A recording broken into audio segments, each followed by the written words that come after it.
미국의 소비자 심리지수가 5년 만에 최고치를 기록했습니다. 톰슨 로이터 미시간대가 발표한 10월 미국의 소비자 심리지수는 83.1로 지난 2007년 9월 이후 가장 높았습니다. 항목별로 보면 기대지수와 현재 경제 여건 지수가 모두 올랐는데 전문가들은 실업률 하락 등이 소비 심리 개선에 영향을 준 것으로 분석했습니다.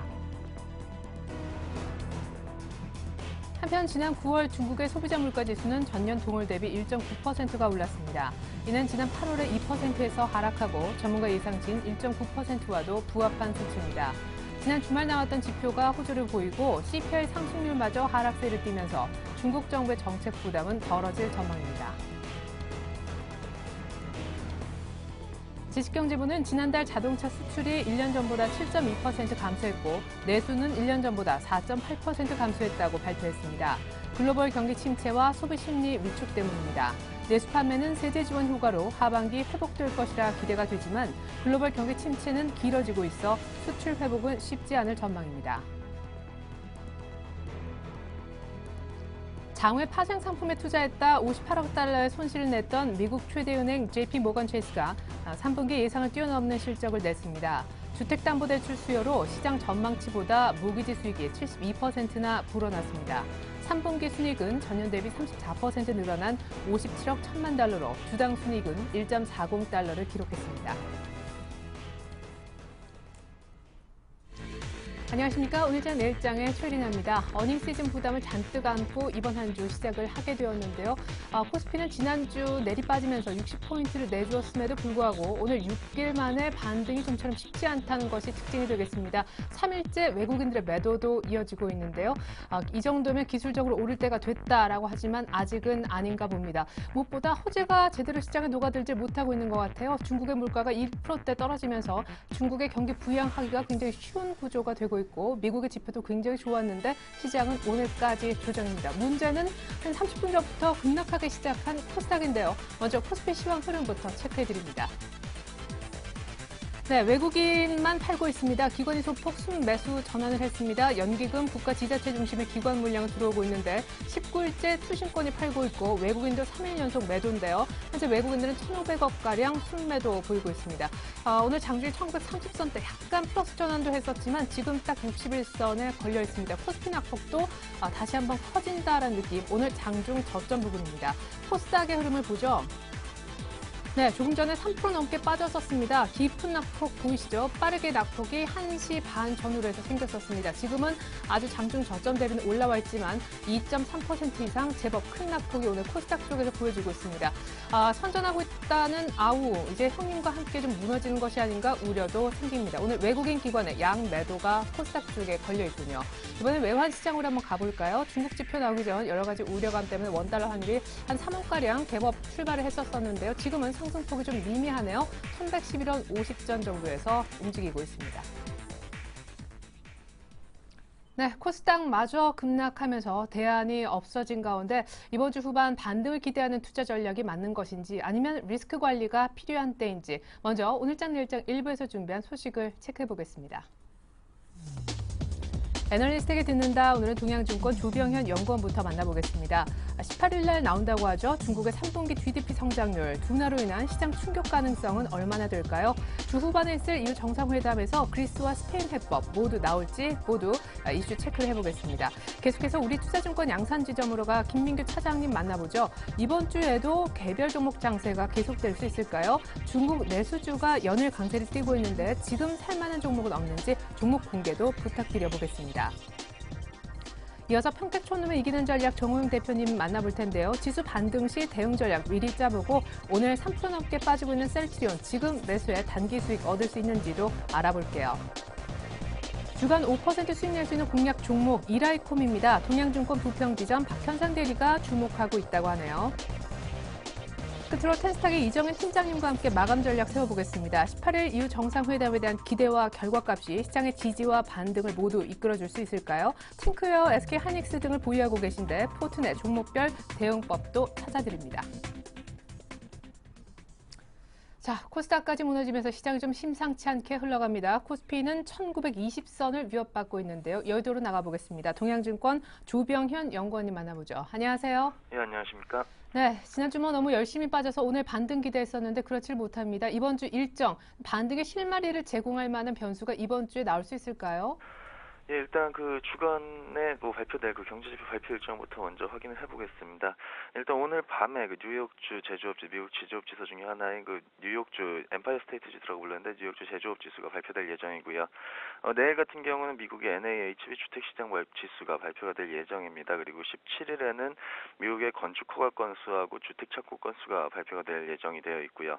18일에는 그 미국 경기 선행 지수하고 또 다른 그 지역 제조업 지수인 필라델피아 연준 지수가 발표될 예정입니다. 그리고 같은 날 뭐 중국 GDP라든지 아니면 소매 판매 산업 생산 같은 거시 데이터들이 또 발표가 될 예정입니다. 그 전반적으로 봤을 때 미국 지역의 경제 지표들에 대해서 전망치는 지금 나쁘지가 않은 상황인 것 같습니다. 그 최근 나타나고 있는 그 미국 지역의 어떤 주택 시장의 개선이 이번 달 지표에서도 여전히 확인될 것으로 지금 예상이 되고 있습니다. NHB 주택 시장 같은 경우도 지난달에 비해 개선될 것으로 컨센서스가 형성이 되고 있고, 그 건축허가 건수나 주택 착공 건수도 마찬가지로 지난달에 비해서 또 개선이 될 것으로 예상이 되고 있는 상태입니다. 그렇기 때문에 그 기존에 형성되어 있었던 어쨌든 그 글로벌 경기 둔화에 대한 우려를 다소나마 좀 경감시켜줄 수 있는 이런 이슈들로 작용하지 않을까라고 생각을 하고 있고요. 또 생각해 볼 것이 또 그 미국 쪽에서의 실적 발표 일정인데, 그 시티그룹이나 골드만삭스 같은 미국 주요 기업들의 실적 발표가 이번 주에 예정이 되어 있습니다. 지난 주말에 그 JP모건 실적 발표를 했는데 그 제조업분과는 다르게 일단 금융주 중에서 좀 견조한 실적을 보여줬습니다. 그렇기 때문에 이번 주에 뭐 미국 경제 지표와 관련을 해서도 조금은 기대감이 좀 높지 않나라고 볼 수 있을 것 같습니다. 그래서 전반적으로 미국 쪽에서는 그 지수 하락보다는 그 상승 쪽으로 재료가 좀 많은 상황이 아닌가 이렇게 판단을 하고 있습니다. 그래요. 미국 쪽은 사실 뭐 Q3 그 전후로 해서 지표들도 조금 좋아지는 모습이 있었었죠. 문제는 중국인 것 같습니다. 중국의 소비자 물가지수 1.9%대까지 나와줬는데도 우리 증시 포함해 중국 증시까지 상승으로 턴을 못 시키는 것 같아요. 18일 날 나올 3분기 GDP가 걱정스러워서일까요? 예상치는 어떻습니까? 예, 아무래도 그 중국과 관련해가지고 아무래도 중국 경제의 어떤 경착륙에 대한 우려, 경착륙이 현실화될 것인가에 대한 우려가 여전히 계속 논란이 되고 있는 상황인 것 같습니다. 그래서 중국 정부의 올해 그 GDP 생산량 GDP 목표치가 지금 7.5%였는데 일단 2분기에 거의 근접한 상황이었고요. 3년간 가장 낮은 수준까지 기록하면서 거기에 목표치에 근접을 했었고, 일단 글로벌 아이비들이라든지 아니면 중국 관련된 GDP를 전망을 하는 기관들의 어떤 컨센서스를 보게 되면 3분기 성장률 전망치가 거의 7.4%까지 내려갈 것이다라고 예상하는 쪽도 상당히 지금 많은 상황인 것 같습니다. 그래서 아무래도 그 주가가 경기를 반영하는 거울이다라는 말이 있는 만큼 이 두 변수 간의 관계가 상당히 밀접하다라는 점을 감안을 하게 되면은 조금 걱정스러운 건 사실이지만은, 사실 그 중국 상해지수 지금 추이를 보게 되면 최근에 2,000선을 하회를 하기도 하는 등 그 글로벌 금융위기 수준까지 거의 하락해 있는 그런 상황인 것 같습니다. 이거는 역으로 생각을 해보게 되면은 결국 경기에 대한 우려를 주가가 이미 일정 부분 반영을 하고 있는 것이 아닌가라고 해석해 볼 수 있는 모습인 것 같고요. 그 부진한 GDP라는 부분하고 그리고 낮아진 물가, 거기다 11월 정권 교체라는 변수가 맞물리면서 아무래도 그 경기 부양에 대한 어떤 기대감이 좀 높아지는 소재로 작용할 가능성이 있을 것 같습니다. 그래서 지금 당장 아직 나온 지금 당장 어떤 구체적인 대안을 생각을 해볼 수는 없겠지만은, 어쨌든 그 정권 교체 이벤트까지를 좀 놓고 한 11월 초 정도까지는 조금 관심 있게 지켜볼 필요가 있을 것 같습니다. 예. 그러면 중국의 경기 3분기 저점은 확실해지는 겁니까? 경기 부양 기대감은 중국에 대해서 언제나 있었지만 그 언제냐 하는 부분에 대해서 시장이 참 많이 기다려온 것도 사실이잖아요. 그럼 12월 달에 중국의 부양책이 현실화될 수 있다고 보시는 건죠? 적어도 연내에는 어쨌든 미시적인 어떤 미온적인 정책, 통화를 활용한 미온적인 정책들은 계속이 되고 있고요. 보다 시장이 만족할 만한, 시장의 기대치를 만족할 수 있는 조금 더 거시적이고 재정적인 움직임이 좀 더 보여진다라고 하면은 그것들이 모멘텀이 될 수 있다고 보고 있습니다. 근데 그거에 대한 어떤 시기적인 어떤 결정을 내려줄 수 있는 것이 결국에는 어떤 정권 교체라는 이벤트가 될 수 있지 않을까라는 지금으로서는 기대를 해보고 있는 상황인 것 같습니다. 자, 미국, 중국까지 짚어봤고 이제 유럽 얘기 좀 해보고 싶어요. 목요일 그리고 금요일 이틀간에 걸쳐 EU 정상회담이 열린다고 하는데 그리스하고 스페인 문제에 대한 해답이 모두 나올 수 있을지, 스페인에 대해서는 다들 이번에 해답이 나오긴 좀 어려울 거다라고 하더라고요. 일정 때문에 그렇습니까? 예, 스페인 같은 경우 지금 뭐 그리스랑 같이 유로존의 화두인 것 같은데 사실 뭐 지난달 말부터 계속 스페인이 언제쯤 구제금융 요청을 할 것인지에 대한 관심사가 상당히 높았습니다. 근데 아직까지도 그 스페인 구제금융 요청 소식은 들리지 않고 있는 상황이고요. 사실 그 스페인 경우에는 뭐 스페인 정부 측에서 어쨌든 구제금융을 요청을 해야 되는 상황에도 불구하고 지금 그거를 지연을 시키고 있다는 것이 지금 일차적인 문제인 것 같습니다. 뭐 그렇게 지연을 하고 있는 이유는 아무래도 많은 분들이 지목을 하고 계신 것이 10월 20일에 그 지방선거가 있기 때문에 뭐 정치적인 어떤 이유 때문에 지연이 되고 있는 것이 아닌가라는 판단이 좀 많은 것 같고요. 결국에는 뭐 그런 가정을 사실로 받아들인다고 하면은 일단 적어도 일정으로 봤을 때 이번 그 EU 정상회담에서 뭐 어떤 특단의 결정이 내려지기는 좀 힘들지 않을까라는 생각을 하고 있습니다. 예, 그렇군요. 역시 그러면 이번 주 후반에 가서 이후 정상회담을 통해 증시가 크게 반등할 그런 가능성도 참 낮아 보이는데요. 급한 것은 사실 코스피인 줄로만 알았는데 잘 가던 코스닥마저는 크게 꺾여서 이것도 또 안 좋은 신호인가라는 걱정이 좀 되는 시점입니다. 마감 전략 뭐 코스피든 대안주라고 꼽혔었던 중소형주에 관한 것이든 종합적으로 좀 부탁드릴게요. 예, 오늘 같은 경우는 코스닥이 좀 크게 빠지는 모습이 나타나고 있습니다. 근데 사실 코스닥 같은 경우 9월 이후에 계속해서 이렇게 강세가 지속이 됐었고요. 그래서 어느 정도 가격적인 측면에 있어서는 과열 논란이 조금 있었던 건 사실인 것 같습니다. 그래서 오늘 오후 들어서는 뭐 외국인들 매도가 좀 나오면서 급락세를 좀 보이고 있는 상황인 것 같은데요. 근데 그 이외에 특별히 어떤 악재성 재료를 지금 찾아보기는 힘든 상황인 것 같습니다. 그렇기 때문에 아직까지는 그 과열에 따른 어떤 부담 해소 과정이 아닌가라고 이해를 하는 것이 좀 바람직하다라고 보고 있고요.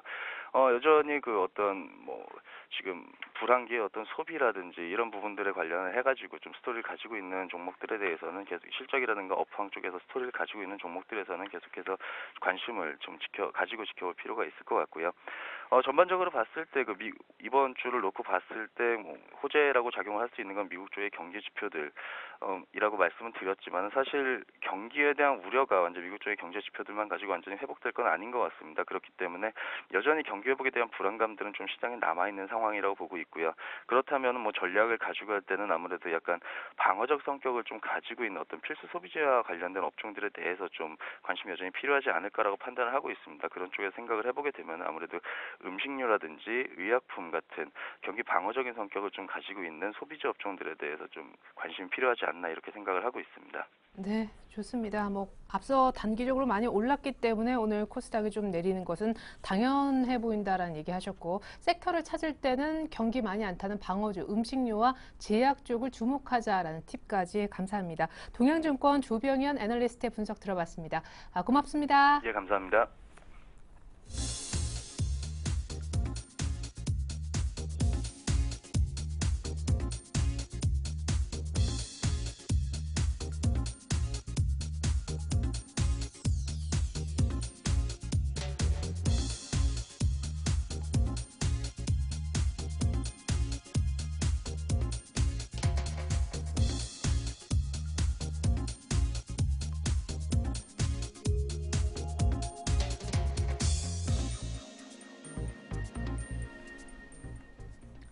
오늘은 이 가운데요. 우리 투자증권 양산지점 김민규 차장님 만나보겠습니다.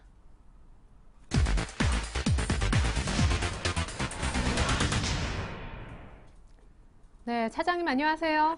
안녕하십니까? 네, 61선까지 밀린 코스피, 여기가 단기 바닥 맞냐, 지지가 확실히 된 거냐, 이런 얘기들이 많은데, 무엇보다 과열 논란 속에 오늘 좀 빠지는 코스닥도 걱정이 됩니다. 앞으로 개별 종목 장세가 더 이어질 거라면 오늘 빠지는 중소형주 잡아도 됩니까? 전략 부탁드릴게요. 예, 저는 결론적으로 얘기하면 잡아도 된다고 생각을 하고 있고요. 일단 보시면 아시겠지만 이번 주에도 역시 제 생각에는 개별 종목 장세로 이어질 가능성이 좀 높다고 생각을 하고 있습니다. 이유는 뭐 스페인에 대한 구제금융 신청에 대한 구체적인 이야기가 지금 당장 나올 것이라 생각하지 않기 때문인데요.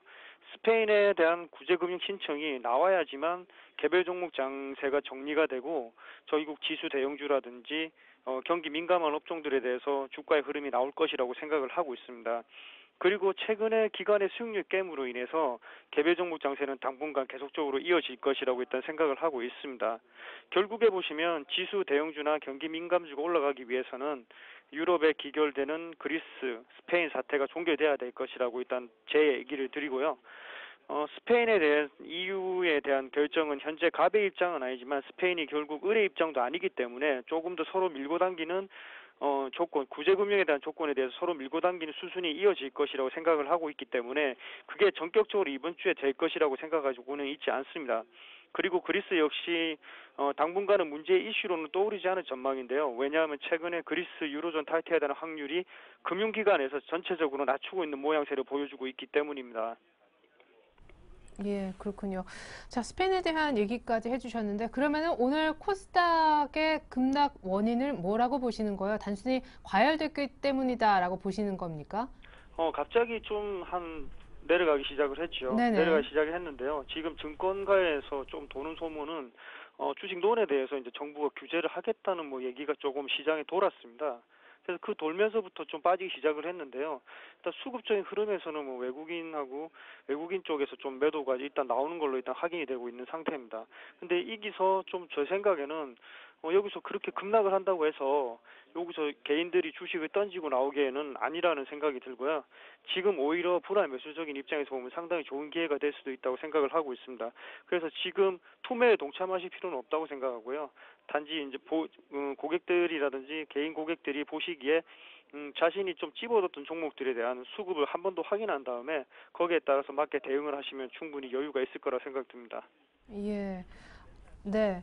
그러면 그 수급 가운데 외국인이 팔아서 그냥 오늘 많이 밀리는 거는 좀 괜찮다고 안심을 해도 되는 건지 수급을 체크하라 하시면 어떤 부분에 유의하라는 얘기신지요? 수급 측면에 있어서 기관이 만약에 매도의 주체가 되고 대량 매도가 나온다면 그 종목에 대해서는 좀 물음표가 찍힐 것 같고요. 단지 외국인의 매도로 인해서 좀 주식이 밀린다면 그 종목에 대해서는 매수 관점이 접근하셔도 될 거라고 생각이 듭니다. 결국 코스닥에 대한 수급의 주체는 결국에는 기관이라고 보는데 기관의 수익률 게임이 지금 현재 시장에서 보시면 아시겠지만 기관들이 손쉽게 수익을 확정 지을 수 있는 거는 역시 코스닥에 있는 개별 종목이라고 일단 생각이 들기 때문에 그에 따라서 처방을 하시면 될 것 같습니다. 네, 좋습니다. 결국 굉장히 명쾌한 얘기를 해주셨어요. 스페인이 구제금융 신청했다라는 소식 전까지는 개별 종목 장세가 더 이어질 수 있다라는 관점이신데 오늘 중국의 소비자 물가 또 주말에 중국 지표가 많이 나오지 않았습니까? 최근에 중국 지표를 봐도 역시 개별 종목 장세로밖에 갈 수 없다고요.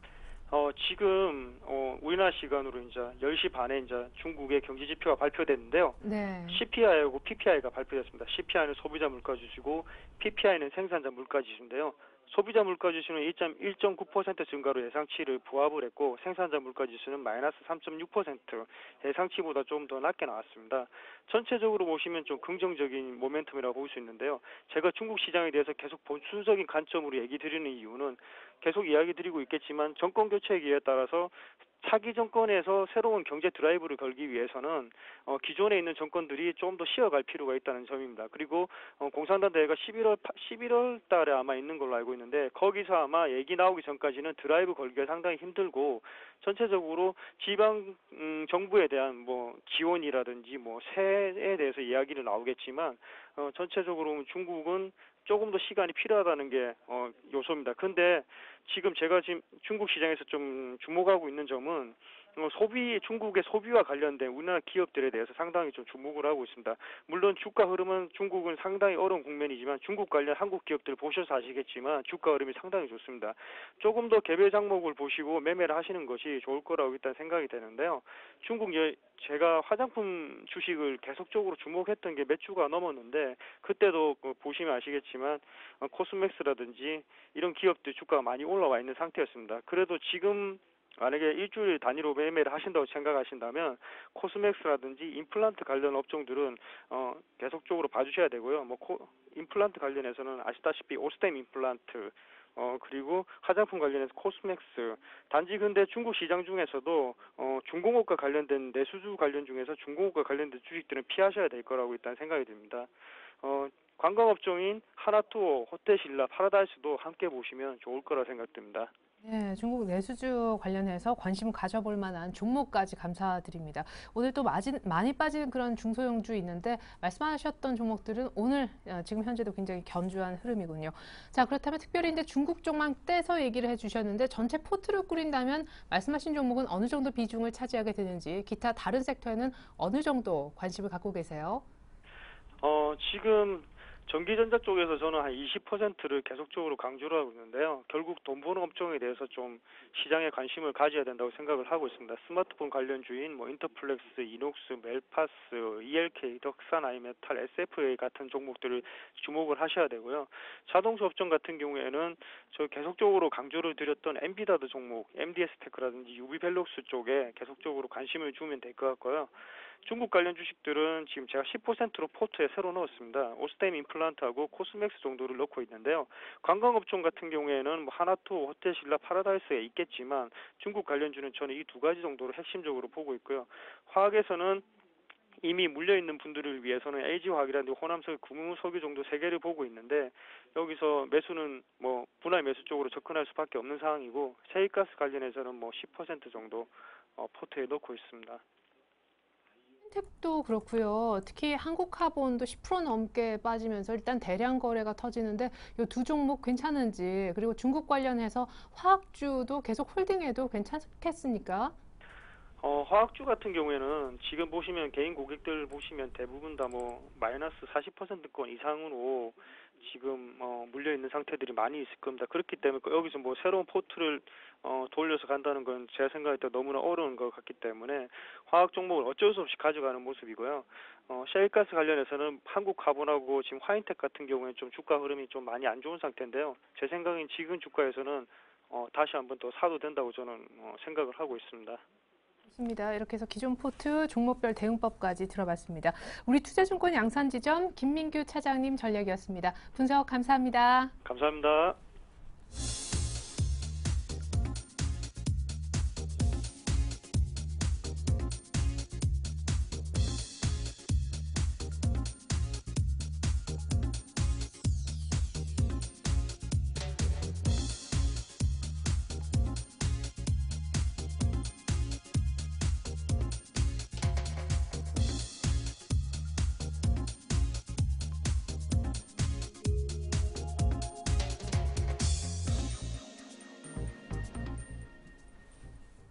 네, 계속해서 평택촌놈의 이기는 전략 시간 가져볼게요. 평택촌놈 정호영 대표님 만나보겠습니다.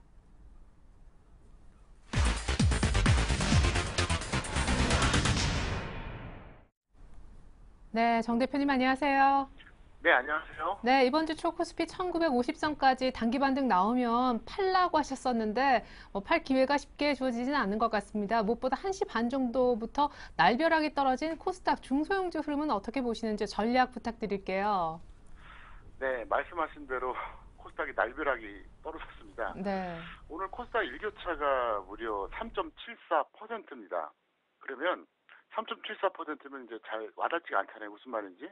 이걸 이제 코스피로 환산하면 70포인트가 넘어요. 그러니까 오늘 코스닥의 흐름은 코스피라고 가정했을 때 일교차가 무려 70포인트가 나는 겁니다. 그러니까 엄청난 거죠. 그래서 제가 볼 때는 그래요. 현재 코스피 흐름은 나쁘지 않거든요. 현재 그 코스피와 선물 같은 경우에는 오전 저점을 안 깼어요.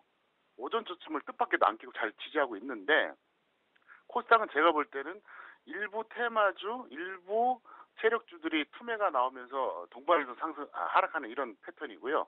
제가 볼 땐 최근에 장사하고 이제 영향도 있고요. 특히 이제 코스닥은 이제 특징적인 게 뭐냐면요. 오늘 고점이 바로 최근의 고점이었습니다. 그러니까 코스피보다는 훨씬 더 강했거든요. 그러니까 이제 코스피 같은 경우에는 최근의 고점이 언제였었냐면은 지난 9월 9일이었습니다. 9월 19일에 2011포인트였거든요. 9월 19일이니까 좀 됐잖아요. 거의 뭐 한 달 다 돼가는데 코스닥 같은 경우에는 고점이 바로 오늘이었습니다. 그래서 아마도 이 영향이 있지 않나 싶어요. 그러니까 항상 그렇습니다. 시장은 과도하게 상승하고 나면 꼭 저렇게 한번 되돌림이 나오고요. 또 과도하게 하락하고 나면 역시 또 한번 반등이 나오는데 지금은 뭐 중심을 이제 코스피로 보시는 게 맞다고 생각합니다. 그래서 일단 제가 생각할 때는 오늘 코스닥의 밀림 현상은 좀 저점 매수 기회가 아닌가 이렇게 싶어요. 왜 그러냐면요. 만약에 코스피나 선물이 동반해서 지금 급락을 했다 그러면 오히려 매수하면 안 되겠죠. 근데 지금 코스피하고 선물은 오히려 견조하거든요. 오전 저점을 안 깼어요. 이렇기 때문에 제가 보기에는 오히려 저점 매수 기회가 아닌가 싶고요. 전략을 좀 짜드리겠습니다. 이렇게 하시면 되겠습니다. 1975선 이상에서는 직장인 50, 전업 75, 1975선 미만에서는 직장인 25, 전업 50% 해주시기 바라겠고요. 1950선 미만에서는 직장인 0, 전업 25입니다. 그래서 이렇게 해주세요. 뭐 코덱스 인버스야 계속해서 이제 여러분들이 현금으로 생각하고 홀딩해 주시면 되겠고요. 자, 지수 반등기 대응 전략입니다. 전업은 1950선 미만이라도 25% 정도 가담하셔도 나쁠 것 같지 않습니다. 왜 그러냐면 어차피 저는 단기적으로 최소한 1950, 뭐 욕심내면 1975선 근처까지 한번 반등한다고 보거든요. 예, 그렇기 때문에 지금 바로 이 순간이죠. 1950 미만이잖아요. 현재 이제 코스피 지수로 한 사람 1925선 전후인데 뭐 전업들은 뭐 얼마든지 25% 정도까지 하셔도 무리가 없다 이렇게 생각이 들고요. 다만 직장인들은 1950이 넘어가면 그때 확인 매수로 가볍게 대응하자 설명드리겠고, 다시 한번 말씀드리지만 오늘 코스닥의 급락은 제가 볼 때는 뭐랄까요, 좀 거품 상승에 따른 후유증이다 볼 수 있겠습니다. 최근 고점이 코스피는 9월 19일인데 코스닥은 바로 오늘이었다는 거죠. 그리고 최근에 좀 솔직히 불안했잖아요. 하지만 만약에 코스피가 약하다 그러면은 저점에서 하면 안 되는데 코스피가 어쨌든 버티고, 또 삼성전자가 뭐 외국인 기관 특히 프로그램에서 지금 매수가 가동되고 있거든요. 그래서 반등하는 어떤 그런 건 사이클은 그대로 활용하자 이렇게 설명드리겠고, 다시 한번 말씀드리지만 코덱스 인버스는 여기서 좀 올라가든 내려가든 무조건 홀딩하셔도 큰 무리가 없겠고요. 뭐 제일 속편한 분들이 솔직히 말해서 코덱스 인버스 뭐 작게는 30, 많게는 한 80% 정도 보유하시면서 단기 매매 하시는 분들이 제일 좋다고 저는 생각을 하고 있습니다. 네, 그러면 아우답지 않게 너무 내달려서 오늘 오히려 그 이제 과열을 좀 시키고 있는 코스닥 추세는 살아 있을 것이다라고 하셨는데, 저점 매수한다면 코스닥에 어떤 종목들 위주로 들어가는 게 좋을까요? 코스닥은 오늘 약간 뭐랄까요, 좀 순간적이나마 좀 투매가 좀 나왔었거든요. 그래서 제가 볼 때는 낙폭이 큰 종목 위주로 좀 보시는 게 낫지 않을까 이렇게 좀 현재 좀 보고 있습니다. 이 시간 현재 코스피하고 코스닥 합쳐서 상한가가 24개고, 그다음에 코스닥은 그러니까 하한가가 이제 코스피하고 코스닥 합쳐서 17개거든요. 아까 순간적으로 거의 40개 가까이 나왔어요. 그래서 제가 볼 때는 하한가에서 좀 벗어난 종목들 잡으시면은, 만약에 오늘 밤에 미국 지수가 뭐 크게 폭락만 하지 않다 그러면 내일 던졌을 때 나름대로 최소한 단기 매매는 충분히 좋지 않을까 이렇게 보고 있습니다. 네, 한때 투매까지 나왔었던 코스닥 낙폭 큰 종목 위주로 들어가 보면 아주 초단타 매매 수익은 낼 수 있겠다라는 얘기까지 들어봤어요. 자, 추천주 점검과 오늘 종가 공략주 공개도 부탁드리고 싶은데, LG전자 며칠 전에 한 5% 정도 짧은 수익 기대하고 들어가 보자 하셨던 기억이 나네요. 현 상황 어떤가요? 네, LG전자 같은 경우는 지금 뭐 거의 그 가격입니다. 그래서 67,500원 밑에서 한번 기회가 왔다가 오늘도 또 한번 와줬는데요.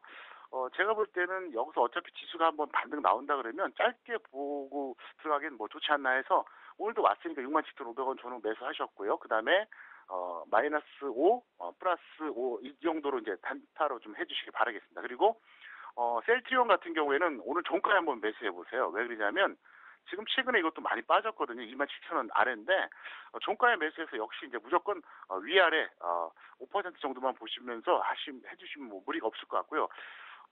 저는 이제 직감적으로 봤을 때 여러 가지 이제 경험상으로 보면은 오늘 코스닥 종목들 중에서 하한가 벗어난 거는 잡아봐도 좀 매력적이지 않나 솔직히 이렇게 생각이 듭니다. 왜 그러냐면 만약에 이게 고점에서 이제 꺾인 지 한 달 정도 됐고, 또 예를 들어서 코스피 기준으로 한 200포인트 이상 빠진 구간에서 코스닥이 투매가 났을 때는 사실 힘겨워요. 근데 오늘 최고점이었거든요. 그래서 하락에 대한 공포감도 있지만 반등에 대한 기대감도 분명히 있거든요. 그래서 급등락이 예상됩니다. 다만 누차 말씀드리겠지만 지금은 여러분들이 중기적으로는 하락, 단기적으로는 반등 이렇게 보시고 대응하셔야 되거든요. 그래서 코덱스 인버스 비중은 반드시 유지해달라. 이것만 제가 꼭 부탁의 말씀을 드리겠습니다. 예, 그러니까 주식 산다고 해도 호흡은 굉장히 짧게를 강조해주고 계십니다. 오늘 종가 공략주 셀트리온 설명까지 들어봤는데요. 10월에 어느 멋진 날에 강연회를 한다고 들었는데 언제입니까? 어떤 내용인가요?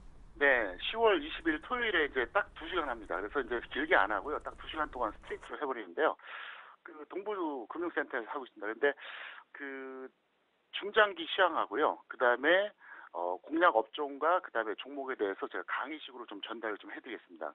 아마도 참석하시면 굉장히 좀 충격받을 만한 그런 시황을 좀 발표하니까 여러분들이 많이 참여해 주시면 좋을 것 같습니다. 네, 딱 이번 주 토요일이군요. 연말까지 뭐 석 달도 채 남지 않았는데 아주 쇼킹한 전략, 뭐 종목까지 얘기해 주실 것 같아요. 좋습니다. 우리 토요일 2시에 있을 평택천넘 정훈 대표님의 강연에 성공리에 마치길 기대하겠습니다. 오늘 말씀 잘 들었습니다. 네, 감사합니다.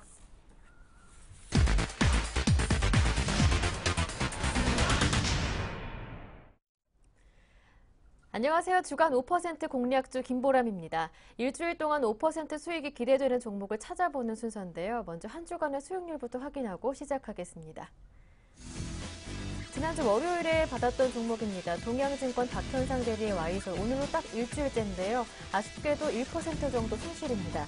JB스탁 이정복 대표의 하이트진로는 3% 가까운 수익, 그리고 아이러브스탁 전준우 팀장의 파트로는 목표가 도달은 물론이고요. 9% 육박하는 수익률 내고 있습니다. 하이투자증권 이기택 과장님의 코이버는 지난주 목요일 종목이었는데요. 아쉽게도 손실로 돌아섰습니다. 현재 0.9% 정도 손실 중이고요. HMC투자증권 박지훈 과장님의 오로라는 현재 4% 수익입니다. 이 가운데 오늘은 동양증권 박현상 대리와 함께하겠습니다. 안녕하세요. 예, 안녕하세요. 네, 와이솔 현재 시간으로 14,000원 아래로 내려왔는데 어떻게 전략을 세워볼까요? 예, 지난주에 말씀을 드린 것처럼 제가 손절가는 14,000원을 좀 타이트하게 제시해 드렸을 겁니다. 그 이유 자체도 오늘과 같은 코스닥이 언제 모르는 하락을 대비해서 좀 타이트하게 좀 잡았던 것이고요. 할 수 없이 지난주 화요일 날 바로 좀 손절가를 수요일 날이죠. 하락을 하면서 좀 손절가 밑으로 내려갔기 때문에 바로 손절 처리를 하겠습니다. 일단 종목들 자체가 일단은 와이솔이라는 종목이 좀 안 좋다라는 말씀보다는 저번에 말씀드린 것처럼 어떻게 보면 수익성 개선이 기대되기 때문에 중기적으로 봤을 때는 충분히 보유하셔도 될 입장이긴 하지만은 최근 시장 자체가 오른 것에 대한 부담감, 아까 패널분께서 말씀을 하신 것 같은데요. 부담은 어느 정도 있기 때문에 일단 손실 처리해서 다른 재매 시점을 다시 찾아보기로 하겠고요. 그런 의미에서 오늘도 역시 좀 종목을 좀 열심히 골라봤는데 이라이콤이라는 종목입니다. 이라이콤 종목 같은 경우는 예전 2만 원 넘었을 때 정도로 좀 굉장히 좀 큰 종목이었는데 아시다시피 스마트폰 부품주고요. 하반기 아이폰 5와 갤럭시 노트 10.1이 좀 출시가 되는데 일단 둘 다 아이폰이라 애플이라든지 삼성의 주요 고객 제품사거든요. 그다음에 신제품 출시로 실적이 당연히 증가될 예정이고요. 일단 예상 실적을 봤을 때 6.4배 정도 PER 기준으로 나옵니다. 그러니까는 일반적으로 스마트폰 부품주들이 그냥 가더라도 10배 정도를 평가 있는 걸 봤을 때는 충분히 저평가 기대 메리트가 있다고 볼 수 있겠습니다. 전일 수급까지 같이 살펴드리자면은 순매수 보시면은 일단 외국인이 8,000주 정도, 기관 7,000주 정도, 여기서 투신 매수 물량이 9,000주 정도 들어있는 거 확인을 하실 수가 있으시죠. 그렇기 때문에 투신이 다시 돌아왔다라고 좀 판단할 수가 있으시고요. 오늘 같은 경우는 장이 어떻게 보면 코스피가 좀 더 많이 하락을 하는 경향이 있기 때문에 아직은 순매수로 잡히지는 않고 있습니다. 종가 정도에 다시 확인하시면 좋을 것 같고요. 어찌됐든 종목 자체가 모멘텀, 소위 우리가 얘기하는 재료 부분은 있기 때문에 한 번 정도 밀려보더라도 오늘 정도라면 충분히 살 수 있다라는 생각이 좀 들고 있습니다. 매수가로는 금일 종가로 말씀을 드릴 수가 있겠고요. 목표가로는 전 고점 부근인 17,400원. 손절가도 역시 저번처럼 좀 짧게 잡겠습니다. 손절가는 15,000원으로 잡겠습니다. 네, 오늘 종가로 공략해볼 종목 이라이콤이었습니다. 목표 가격은 17,400원, 손절가 15,000원이었네요. 말씀 잘 들었습니다. 고맙습니다. 네, 감사합니다. 네, 지금까지 주간 5% 공략주 김보람이었습니다.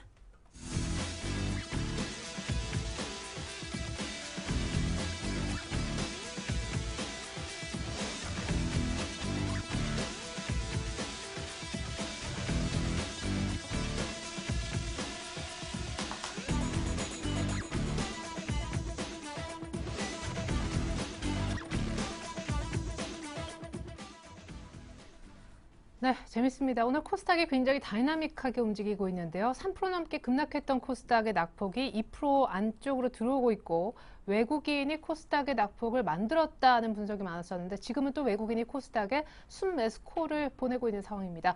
자, 다시 한번 우리 마감 전략 세워보죠. 정말 시시각각 변하고 있는 시장인데요. 텐스탁의 이정현 팀장님 모시고 얘기 나눠보겠습니다. 안녕하세요. 안녕하세요. 네, 코스피는 오늘 반등이 안 나오지만 걱정하는 분들은 많지 않으셨는데 오늘 장중에 좀 많이 빠졌었던 코스닥에 대한 얘기들이 있었어요. 그럼에도 불구하고 괜찮다고 많이 올라서 그런 거니까 개별주 장세는 계속 이어진다고 하시네요. 예, 저도 같은 의견이고요. 일단은 먼저 이번 주 금주에 예정된 이번 이벤트 먼저 말씀드리고 마저 말 이어가겠습니다. 일단 15일이죠. 오늘 이제 한국 국내 9월 수출입 물가 지수가 발표가 되고요. 이미 발표가 됐죠. 중국의 PPI 지수와 CPI 지수, 그리고 네. 미국의 소매 판매와 그리고 기업 재고 지수가 발표가 됩니다. 그리고 16일이죠. 국내 8월 가계 대출이 발표가 되고, 그리고 미국 쪽에서 소비자 물가 지수와 그리고 해외 자본 유출입 동향과 산업 생산이 발표가 됩니다. 그리고 17일에는 이제 미국 쪽에서 이제 NBA 주택 대출 신청 지수와 그리고 주택 착공 지수가 발표가 되고 18일이죠. 좀 중요하게 보고 있는데 중국의 3분기 GDP 발표가 있을 예정입니다. 그리고 19일에는 이제 미국의 기존 주택 판매 지수가 발표 예정이 있고요.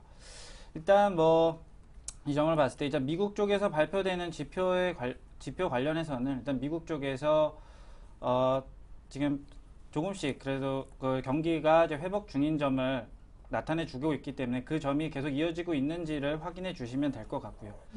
일단 다른 쪽을 먼저 언급하기 전에 일단은 먼저 금주일제 증시가 이제 1930대에서 이제 조정 분위기가 좀 이어갈 것으로 예상이 되는데요. 일단 경기 둔화에 대한 이제 우려가 상당 부분 반영이 되었다고 보고 있습니다. 뭐 그렇기 때문에 그 조정폭은 솔직히 크지 않을 것으로 보고 있습니다. 그런데 이제 지난주 모습에서 볼 수 있듯이 이제 가격적인 측면의 이제 조정에서는 이제 마무리가 다 되어 가고 있다. 그런 판단인데요. 일단은 지난주 이제 코스피의 조정 과정에서 볼 때 이제 올 3분기 실적 부진에 대한 부분이 어느 정도 일단 선반영된 측면이 있습니다. 이제 그렇기 때문에 이제부터는 이제 실제 실적 측면에서는 이제 그 충격이 크지 않을 것으로 보이고 있고요.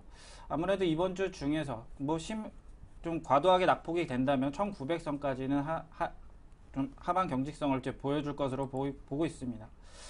그리고 일단 증시 상승에 대한 가능성에 대해서는 다소 이제 좀 부정적인 입장일 수밖에 없는데요. 일단 현재는 일단 시장의 반전을 위한 모멘텀이 이제 많지 않은 상황이기 때문입니다. 뭐 일단 지수가 반등을 한다고 해도 이런 점 때문에 아마 그 폭은 좀 작을 것으로 예상이 되는데요.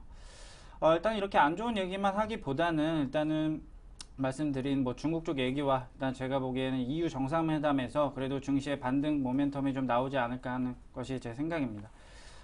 일단 중국 쪽부터 말씀을 드리면요. 일단 중국 이번 발표된 PPI 지수와 CPI 지수, 특히 이 소비자 물가 지수, 뭐 정부에서 노력했던 4%대보다 훨씬 밑도는 2%대 소비자 물가 지수 상승률을 보여줬습니다. 뭐 이런 점을 봤을 때 일단 중국 내 물가가 안정세가 지속되고 있다는 점을 보실 수 있겠고, 일단 생산자 물가 지수도 지금 7개월째 지금 마이너스 성장을 보이고 있습니다. 일단 PPI 지수 자체도 일단 소비자 물가 지수에 선행한다는 점에서 앞으로도 좀 중국 쪽에서는 물가 안정세가 좀 이어지지 않을까 하는 것이 제 의견입니다. 그리고 일단 이런 점을 봤을 때 그래도 아무래도 중국 쪽에서 정책 기대감으로써 이제 통화 정책에 추가적인 시도가 있지 않을까 하는 것이 제 생각이고요. 이를 통해서 일단 뭐 18일이죠.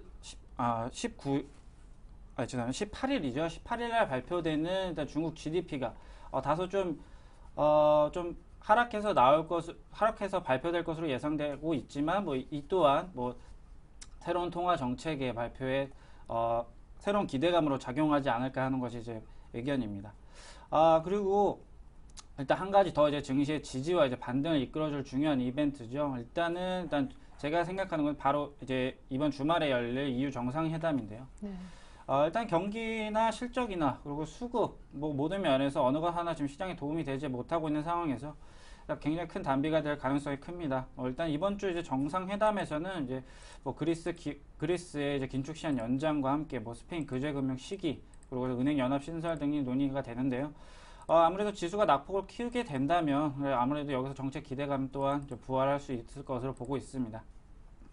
예, 그렇군요. 일단 모멘텀 자체는 EU 정상회담이라든가 중국의 3분기 GDP, 이 중국이나 유럽 쪽에서 나올 수 있음을 예고를 해주셨는데 아까 맨 모두에 그런 얘기를 하셨어요. 개별 종목 장세가 이어지는데 동의하신다고요. 근데 사실 제가 앞서 얘기 드린 것 중에 참 인상 깊었던 건 이제 개별 주장보다 내가 가진 대형주나 중형주가 갈 거야 하면서 들고 계셨던 분들도 이런 이제 흐름이 완전히 바뀌었음에 적응할 필요가 있다라는 적응 얘기가 나왔거든요. 앞으로도 계속 간다면은 늦게나마 어느 쪽을 좀 오늘 사실 기회가 주어졌다면 주어졌다고도 볼 수 있겠거든요. 네, 맞습니다. 일단 제 생각으로는 일단 중소형주의 쪽으로의 차별화는 아무래도 지속될 가능성이 높습니다. 일단은 현재 이제 중소형주가 이제 성장을 하기 위한 발판이 많이 마련되어 있는 상태라고 보시면 되겠는데요. 일단은 현재 이제 중소형주 뭐 솔직히 그동안 많이 올랐죠. 일단 뭐 중소형주 박스권 상단에 지금 굉장히 근접해 있는 상태입니다. 이런 점을 봤을 때 중소형주 더 이상 뭐 새로운 매수가 들어가기엔 좀 어렵지 않나 하는 판단이 좀 나오고 있긴 한데, 하지만 지금 이렇게 현재 이제 뭐 증시를 이끌어갈 주도주가 뭐 아직 확실히 정해지지도 않고 이런 교체 중인 국면 중에서는 그 공백을 대체할 수 있는 방안이 필요합니다. 그렇기 때문에 아무래도 대형주보다는 중소형주가 먼저 그 방안이 될 수 있다고 보고 있고요. 일단 뭐 대선 후보들 자체도 이제 모두 이제 경제 민주화에 관련해서 지금 정책 내놓고 있기 때문에 뭐 이런 상황을 봤을 때 아무래도 중소형주가 보다 좀 유리한 환경이 이제 중소형주가 상승하기에 유리한 환경이 조성이 되었다고 말할 수 있겠습니다. 일단은 해외 쪽에서 이제 불거지고 있는 뭐 거시경제, 뭐 환경, 뭐 이런 점들이 다 해결이 되기 전까지는 아무래도 중소형주 인기가 계속 되지 않을까 하는 것이 제 판단이고요. 그래도 다만 이제 앞쪽에서도 말씀드렸듯이 뭐 중소형주 쉽게 말해서 이제 가격 올라간 점이 있습니다. 뭐 지금 솔직히 들어가기 무서운 가격대의 중소형주도 많고요. 일단은 그렇지만 중소형주 중에서도 일단 가격대가 많이 가지 않은 종목도 많습니다. 실적도 분명 좋게 나왔지만 아직 수급상으로 아직 관심 못 받은 종목들 많기 때문에 그 종목 위주로 들어가셔도 될 것 같고, 하지만 뭐 대형주 쪽으로 좀 잠깐 한 말씀 더 좀 드리자면 좀 순환매 장세가 좀 돌아올 가능성도 있습니다. 그렇기 때문에 이제 일단 뭐 낙폭 과대된 대형주라면 지금 추가 매수 들어가셔서 평균 단가를 좀 낮추시는 방법도 있을 거라고 보고 있습니다. 예. 그러니까 오늘 코스닥 급락하는 거에 대해서는 뭐 특별한 그런 악재가 불거진 건 아닌데 단기 과열 때문이다. 다들 그렇게만 보시는 것 같아요.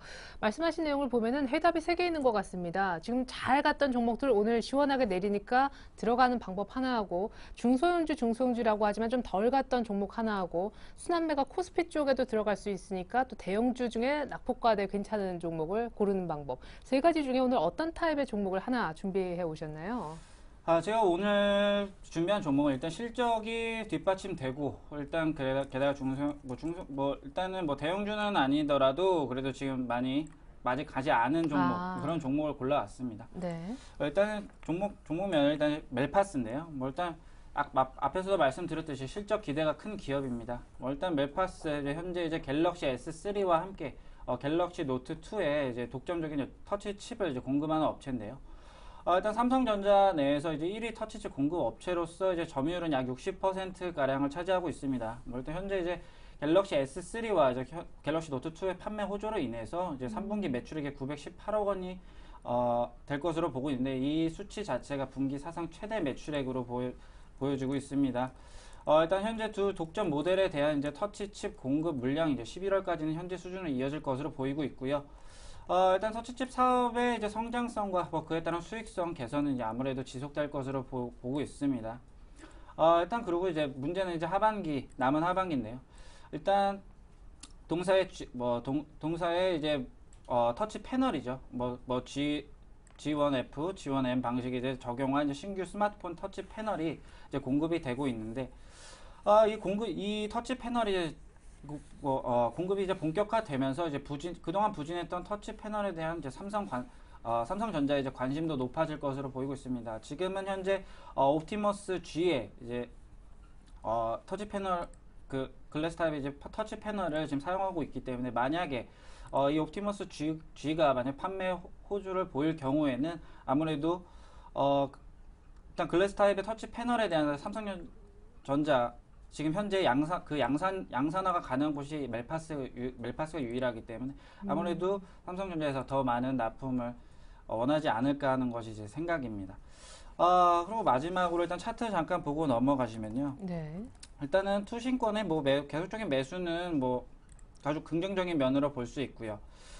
일단은 먼저 주봉 먼저 살펴보실게요. 주봉 먼저 살펴보시면 이제 2011년도 이제 하반기 3분기부터 4분기까지의 이 주가 수준을 보시면 아시겠지만, 그때보다 지금 월등히 높은 매출액과 당기순이익이 예정되어 있는데, 이런 점을 봤을 때 아직까지 지금의 주가 수준은 많이 안 간 것으로 지금 판단하고 있습니다. 뭐 지금 현재 굉장히 저평가되어 있는 상태, 그리고 지금 5일선이 지금 올라가고 있고, 지금 완만하지만 그래도 저점을 조금씩 높이고 있다는 점, 게다가 오늘 같은 장세에서도 잘 버텨지고 있다는 점, 이게 아주 긍정적이고요.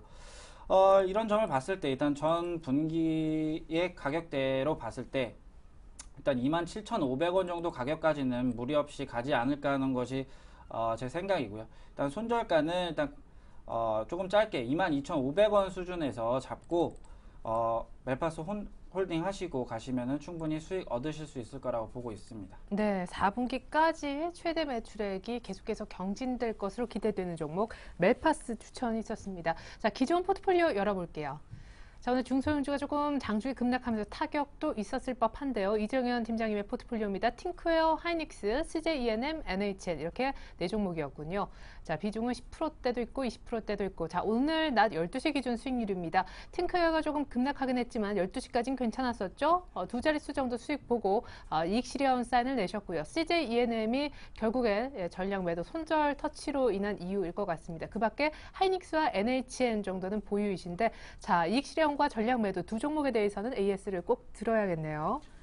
예, 팅크웨어 말씀드리겠습니다. 팅크웨어 지금 제가 이익 실현 내린 이유는요. 지금 일단 코스닥 주도했던 코스닥 상승 주도하던 종목들 전부 빠지면서 이제 팅크웨어도 좀 영향을 받는 모습입니다. 이런 점을 봤을 때 일단은 이익 실현을 하시고 그래서 지금 현재 모습으로는 추세가 일단 전환된 것으로 보이기 때문에 일단 이익 실현하는 것이 맞을 것 같고요. CJ E&M 잠깐 보고 가시면. CJ E&M도 솔직히 이 오전장에서 29,000원, 29,100원, 29,000원대를 만약 지지해 준다면 그래도 더 홀딩할 생각이었지만 일단 이 손절가를 하향하면서 그래도 제가 말씀드린 투자 전략을 지키는 것이 옳다고 판단했기 때문에 일단 이 CJ E&M은 손절 처리하는 것으로 하겠습니다. 네, 좋습니다. 자, 이렇게 되면 완성본에는 팅크웨어, 이익 실현, CJ E&M으로 두 종목은 볼 수 없을 것 같습니다. 오늘 신규 추천주, 오늘 멜파스였죠? 완성된 포트폴리오 다시 한번 보여드리겠습니다. 자, 이렇게 되면 종목이요. 세 가지로 줄어듭니다. 현금은 절반 조금 넘는 55%, 기존의 하이닉스와 NHN 그대로 홀딩이고요. 멜파스가 15%로 신규로 들어갈 것 같습니다. 자, 이번에 옵티머스 주의 잘 되면 삼성전자도 멜파스 쪽에 관심을 좀 보일 것 같습니다. 오늘 종가 정도의 매수, 목표가는 27,500원, 손절은 타이트합니다. NH는 오늘 플러스로 돌아서고 있어요. 가장 최근에 지난주 추천하셨던 종목이 되겠고 하이닉스는 26,000원 바라보고 있습니다. 지금은 수익권은 아니지만 다시 한번 기대를 해보죠. 네, 지금까지 텐스탁의 이정현 팀장과 함께했습니다. 도움 말씀 잘 들었습니다. 감사합니다.